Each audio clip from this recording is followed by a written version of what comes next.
ಅಭಿಮಾನಿಗಳಿಗೆ ಕೇಳ್ಬಿಟ್ಟು ಕೆಪಿ ಮಾಡಿದಂತ ಪ್ರಭಾಕರನ್ ಕೊಟ್ಟು ಹಾಗೆ ಮೂರನೇ ಬಹುಮಾನವನ್ನ ಆನಂತರ ನಮ್ಮ ರಘುಪತ್ ರೆಡ್ಡಿ ಅವರು ಮೈಕ್ ತಗೊಂಡು ನಾನ್ ಮೂರನೇ ಬಹುಮಾನ ಕೊಡ್ತೀವಿ ಅಂತ ಹೇಳಿದ್ರು. ದಿವಂಗತ ಆಲಂಗೂರ್ ಸೀನಣ್ಣ ಅವರ 14ನೇ ಪುಣ್ಯತಿಥಿಯ ಬಹುಮಾನ ಕೊಡ್ತೀನಿ ಅಂತ ಹೇಳ್ಬಿಟ್ರು. ನೆನಪಿಗೋಸ್ಕರ ಅವರ ಸುಪುತ್ರಿಯಾದಂತ ಭವಾನಿ ಮೇಡಮ್ ಅವರು ಮತ್ತೆ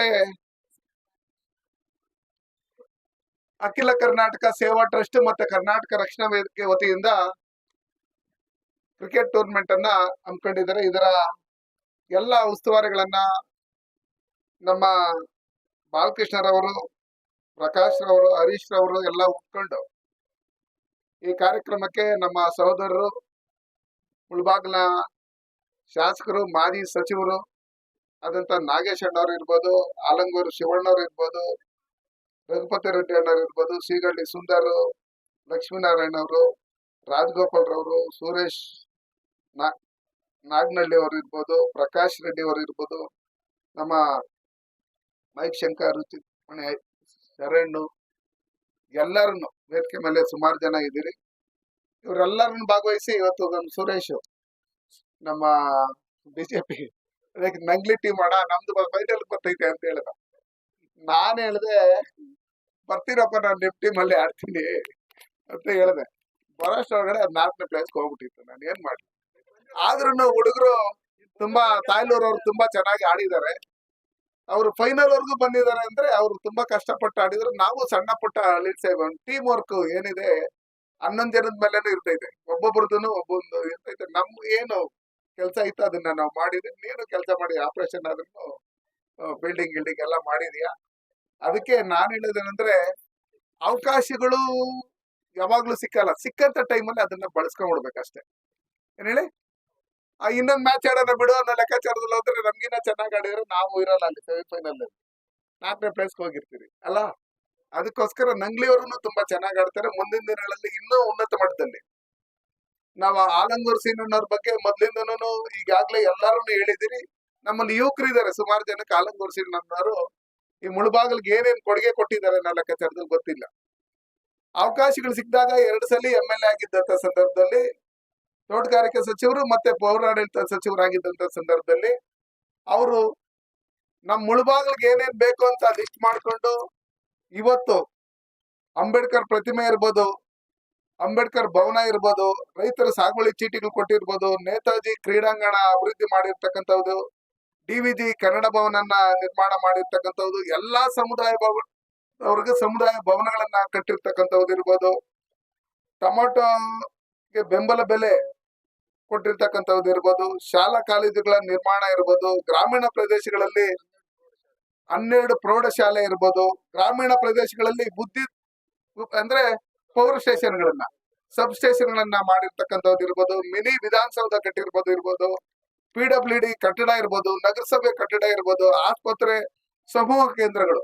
ಇವಾಗ ಏನು ನಾವು ಹೋಬಳಿ ಹೆಡ್ ಕ್ವಾರ್ಟರ್ಗಳಲ್ಲಿ, ಪಂಚಾಯತಿ ಹೆಡ್ ಕ್ವಾರ್ಟರ್ಗಳಲ್ಲಿ ನಾವು ಕಟ್ಟಿರ್ತೀರ ಅದು ಇರ್ಬೋದು, ವಡ್ರಳ್ಳಿಯಲ್ಲಿ APMC ಮಾರ್ಕೆಟ್ ಇರ್ಬೋದು, ಅದಾದ್ಮೇಲೆ ಗ್ರಾಮೀಣ ರಸ್ತೆಗಳ ನಿರ್ಮಾಣ ಇರ್ಬೋದು, ವಿವಿಧ ವಸತಿ ಇಲಾಖೆಗಳಿಂದ ಬಡವರಿಗೆ ಸಾವಿರಾರು ಮನೆಗಳ ನಿರ್ಮಾಣ ಇರ್ಬೋದು, ಅಹಿಂದ ಅವ್ರದ್ದು ರಾಜಕೀಯದಲ್ಲಿ ಬೆಳೆಸಿರ್ತಕ್ಕಂಥ ಕೆರೆಗಳ ಅಭಿವೃದ್ಧಿ ಇರ್ಬೋದು, ಅರಣ್ಯ ಅಭಿವೃದ್ಧಿ ಇರ್ಬೋದು, ಆಮೇಲೆ ಹಳ್ಳಿಗಳಲ್ಲಿ KMF ಡೈರಿಗಳಿರ್ಬೋದು, KSRTC ಬಸ್ ನಿಲ್ದಾಣ ಇರ್ಬೋದು, KSRTC ಡಿಪೋ ಇರ್ಬೋದು, ಬೆಂಗಳೂರಲ್ಲಿ ಹೈಕೋರ್ಟ್ ಯಾವ ರೀತಿಯಾದ ಅದೇ ಮಾದರಿಯಲ್ಲಿ ಮುಳಬಾಗಿಲಲ್ಲಿ ಹೈಕೋರ್ಟ್ ಕಟ್ಟಡ ಕಟ್ಟಿರ್ತಕ್ಕಂಥದ್ದು ಇರ್ಬೋದು.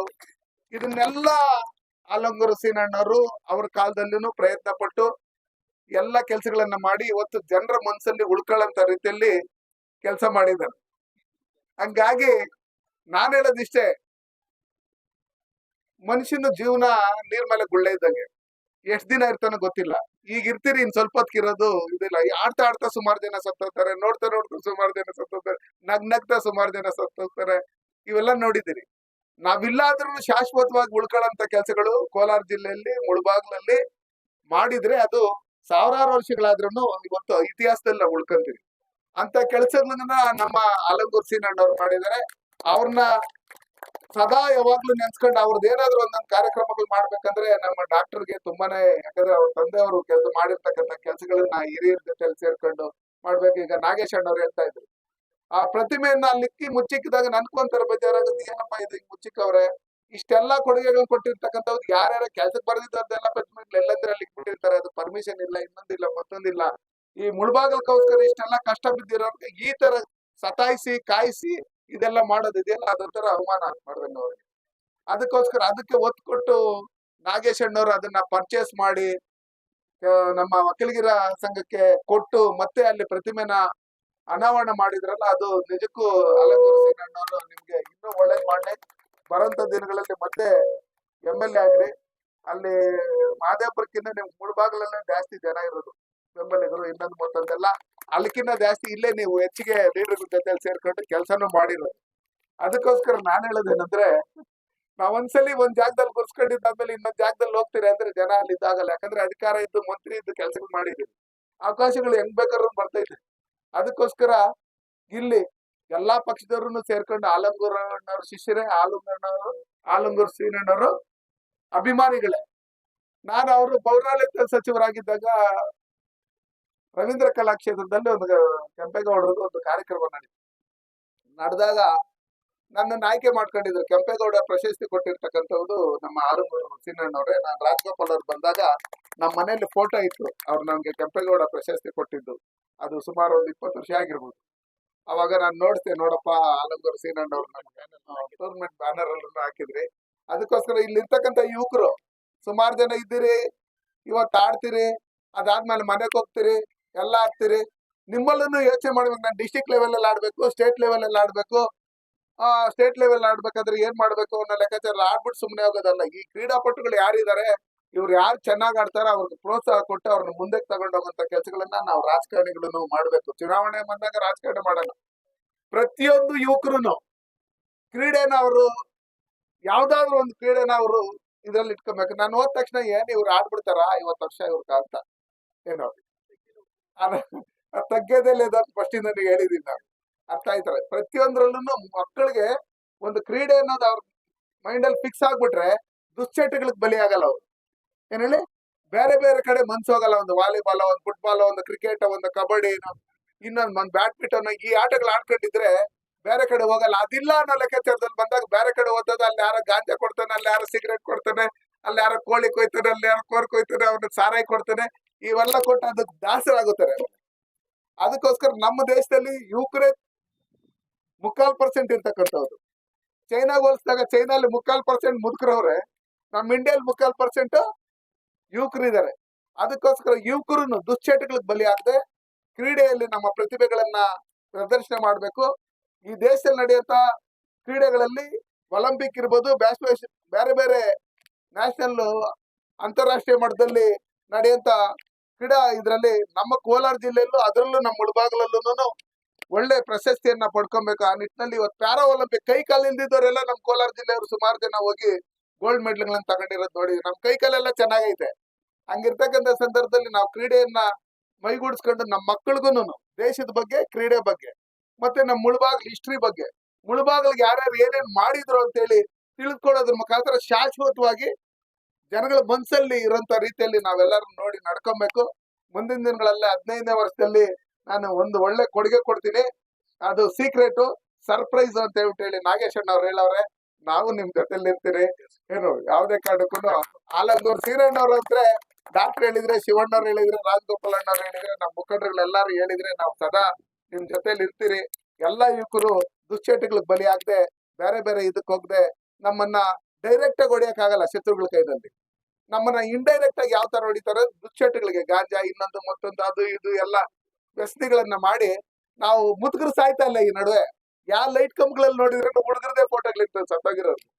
ಅದಕ್ಕೋಸ್ಕರ ನಮ್ಮ ಯುವಕರು ಈ ದುಶ್ಚಟಗಳಿಗೆ ಬಲಿ ಆಗದೆ ಈ ಸಮಾಜನ ಕಟ್ಟಂತ ಕೆಲಸ, ಈ ದೇಶನ ಕಟ್ಟಂತ ಕೆಲಸ ನಾವೆಲ್ಲರೂ ಒಟ್ಟಿಗೆ ಸೇರಿ ಮಾಡ್ಬೇಕು. 140 ಕೋಟಿ ಜನಸಂಖ್ಯೆ ಇದೆ. ನೆಕ್ಸ್ಟ್ ಮೆಡ್ಲ್ ಅನ್ನೋ ಲೆಕ್ಕಾಚಾರದಲ್ಲಿ ಬಂದಾಗ 1 ಕೋಟಿಗೆ 1 ಮೆಡ್ಲ್ ಆದ್ರೆ 140 ಕೋಟಿಗ 140 ಮೆಡ್ಲ್ ಬರ್ಬೇಕು. ಆ ಒಲಿಂಪಿಕ್ ದಾಗ್ಲಿ, ಇನ್ನೊಂದಾಗ್ಲಿ, ಮತ್ತೊಂದಾಗ್ಲಿ. ನಮ್ಮ ಗ್ರಾಮೀಣದಲ್ಲಿ ಬಡವ್ರು ಇರ್ಬೋದು, ಅವ್ರ ಪ್ರತಿಭೆ ಇದೆ, ಅದನ್ನ ಬೇರೆ ಕಡೆ ಕಳಿಸ್ದೆ ಅದರಲ್ಲಿ ಮುಂದುವರಿಸಿದ್ರೆ 100% ನೀವು ಸಕ್ಸಸ್ ಆಗ್ತೀರಿ, ನಿಮ್ ಜೊತೆ ನಾವ್ ಇರ್ತೀರಿ ಅಂತ ಹೇಳಿ ಈ ಸಮಾರಂಭಕ್ಕೆ ನಮ್ಮ ಬಾಲು ಅವರು ಎಲ್ಲಾರನ್ನು, ಹರೀಶ್ ಅವರು, ಪ್ರಕಾಶ್ ಅವರು, ಎಲ್ಲಾರನ್ನು, ಗಂಗಾಧರ್ ಅವರು ಎಲ್ಲಾರನ್ನು ಚೆನ್ನಾಗಿ ಮಾಡಿದಿರಿ. ಇವತ್ತು ಇಲ್ಲಿ ಏನ್ ಮಾಡಿದೀನಿ ಇದು ನೆಕ್ಸ್ಟ್ ಇದು ಲೇಔಟ್ ಆಗೋತೈತೆ, ಅದಕ್ಕೋಸ್ಕರ ಟೌನ್ ಬನ್ನಿ. ಆಲಂಗೂರು ಸೀನಣ್ಣವ್ರ ಬಗ್ಗೆ ಇನ್ನೂ ಒಂದಷ್ಟು ಜನಕ್ಕೆ ವಿಷಯಗಳು ಯುವಕರಿಗೆ ಗೊತ್ತಾಗ್ಲಿ. ಟೌನ್ ಅಲ್ಲಿ ಚೆನ್ನಾಗಿ ಒಳ್ಳೆ ಕ್ರೀಡೆಗಳನ್ನ ಮಾಡೋಣ. 3 ದಿನಾನು ವಿವಿಧ ಕ್ರೀಡೆಗಳು, ಕ್ರಿಕೆಟ್ ಜೊತೆಲಿ ಕಬಡ್ಡಿ ಇದನ್ನೆಲ್ಲ ಮಾಡೋಣ. ಕುಸ್ತಿ ಏನ್ ನಡೆಸ್ತಾ ಇದ್ರೆ ಅಲ್ಲಿ ಕುಸ್ತಿನೂ ಮಾಡಿಸ್ಬಿಡೋಣ ಬೇಕಾದ್ರೆ 15 ವರ್ಷದಲ್ಲಿ. ಒಳ್ಳೊಳ್ಳೆ ಕುಸ್ತಿ ಪಟ್ಟಿಗಳವ್ರೆ. ನಾನು ಮುಳಬಾಗ್ಲಲ್ಲಿ ಕುಸ್ತಿ ಆಡಕ್ ಬರ್ತಾ ಇದ್ದೆ, ಉರ್ಸುಗಳು ಇನ್ನೊಂದು ಮತ್ತೊಂದು ಆದಾಗ. ನಮ್ ಶರ್ಮಾ ಅವರು ಇವರೆಲ್ಲ ಕುಸ್ತಿ ಪಟ್ಟಿಗಳು ಕಳಸ್ಪಳ್ಳ ಇದರಿಂದ ಎಲ್ಲ ಬರೋದು ಸಂಪಾದಿಲ್ಲ. ಅವಾಗ ಅಲ್ಲಿ ಕುಸ್ತಿಗ್ ಬರ್ತಾ ಇದ್ದೆ. ಒಂದ್ ಲೈಟ್ ಕಂಬಕ್ 10 ಆರನ್ಗಳು, ಲಾ ಬಿಡಿ, ಆ ಬಿಡಿ, ಈ ಬಿಡಿ, ಲಕ್ಷ್ಮಿ ಬಿಡಿ, ಗಣೇಶ ಬಿಡಿ ಅಂತ ಆ ಸೌಂಡ್ ತಡ್ಕೊಳಕ್ ಆಗ್ದಿರಾ ಬಟ್ಟೆ ಕತ್ತು ಬಿಡ್ತಾ ಇದ್ದೆ ನಾನು. ಅದಕ್ಕೋಸ್ಕರ ನಮ್ಮಲ್ಲಿ ಕರ್ನಾಟಕದ ಮೂಡಲ್ ಬಾಗ್ಲು ನಿಮ್ಗೆಲ್ಲರಿಗೂ ಒಳ್ಳೇದಾಗ್ಲಿ. ಡಾಕ್ಟರ್ಗೂ ಇನ್ನೂ ಒಳ್ಳೆ ಆಯುಷ್ ಆರೋಗ್ಯ ಐಶ್ವರ್ಯ ಎಲ್ಲ ತಂದೆಯವರ ಆಶೀರ್ವಾದ ಇರ್ಲಿ. ನಾವು ನಿಮ್ ಜೊತೆಲಿ ಇರ್ತೀರಿ ಅಂತ ಹೇಳಿ ಈ ಸಭೆಗೆ ಕರೆದು 4 ಮಾತನಾಡಲು ಅವಕಾಶ ಮಾಡಿ ತಮ್ಮೆಲ್ಲರಿಗೂ ಹೊಂದಿಸಿ ನನ್ನ ಮಾತನ್ನು ಮುಗಿಸ್ತೀನಿ. ಜೈ ಹಿಂದ್, ಜೈ ಭಾರತ್.